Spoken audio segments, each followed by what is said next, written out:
अस्सलाम वालेकुम। अहमद कमाल जी, कमिश्नर सियालकोट जोन।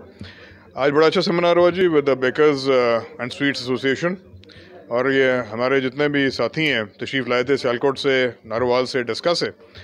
तो उसमें यही बातें तय हुई हैं कि अपने आप को जो टीयर 1 के रिटेलर्स हैं अपने आप को रजिस्टर भी कराएं, इंटीग्रेट भी कराएं, ताकि ये जो आगे FBR का जो मकसद है कि रेवेन्यू आ सके और इकॉनमी जो है वो हमारी डॉक्यूमेंट हो सके, वो पूरा हो।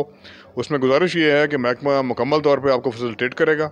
जो आपकी रिक्वायरमेंट्स हैं, आपकी क्वेरीज़ हैं, आपके इश्यूज़ हैं, उनको हम एड्रेस करेंगे। आपसे ताउन की रिक्वेस्ट है ताकि ये जो हमारा एक नेशनल लेवल पे एक्सरसाइज चल रही है पूरे मुल्क के अंदर, इसको कामयाब बनाया जा सके।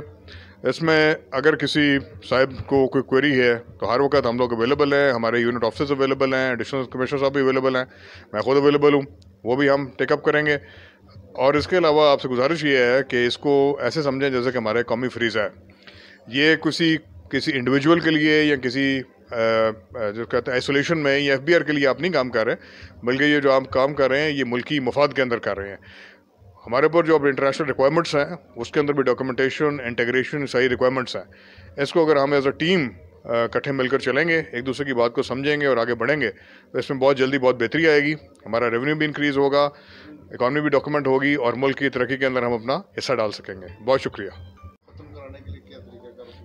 जी। इनका एक यहाँ पे सवाल हुआ था सेमिनार के दौरान कि अगर कोई साहब जो हैं वो सेल्स टैक्स के अंदर रजिस्टर्ड है और उनके बिजली के बिल में भी एडिशनल सेल्स टैक्स रखे आ रहा है तो फिर उसका क्या हाल है। तो मैं उसमें गुजारिश कर देता हूँ जी, अगर आप टीयर 1 में रजिस्टर्ड हैं और आप अपनी इन्वॉइसेस इशू करते हैं, सेल्स टैक्स की रिटर्न डालते हैं, अपने आप को अब आपने POS से इंटीग्रेट कर लिया, तो फिर आप पे इजाफी सेल्स टैक्स जो है वो नहीं लगता, वो सिर्फ टीयर 2 के रिटेलर्स के लिए लगता है। तो लिहाजा जो टीयर 1 के रिटेलर्स हैं वो एप्लीकेशन दें अपने कंसर्न इलेक्ट्रिसिटी ऑफिस को, और वहाँ पे अपने STRN नंबर मेंशन करके अपने बिल में वो लगवा के अपना जो इजाफी सेल्स टैक्स है, एडिशनल सेल्स टैक्स, उसको ख़त्म कराएं। उसका ये हल मौजूद है, क्योंकि अगर एक आदमी अपनी नॉर्मल रजीम में रिटर्न दे रहा है तो फिर उसके बिलों में इजाफी सेल्स टैक्स लाकर नहीं आना चाहिए।